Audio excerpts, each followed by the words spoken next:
O Criciúma vem pela direita, lançamento, dominou o William Lepo, atenção, passou no zagueiro, levantou no segundo pau, dominou Marcelo Hermes, bateu forte, é gol! Marcelo Hermes, gol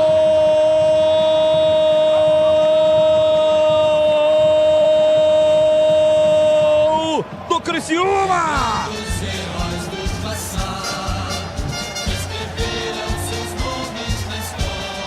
Na marca de 12 minutos, etapa primeira de jogo. O lateral esquerdo Marcelo Hermes chega para conferir. É o primeiro gol do Tigre em Campinas. Marcelo Hermes, camisa 22. Ele não perdoa. Marcelo Hermes marca para o Criciúma e faz explodir o torcedor visitante aqui em Campinas. Desse forte time, o sul do país, forjado bonito pelo Eduardo Batista, que joga bem, passes envolventes e um ataque é colaborativo. Até o lateral esquerdo chega para testar e fazer o primeiro. Criciúma 0 ponto, o que vale é o detalhe, conta aí, PP.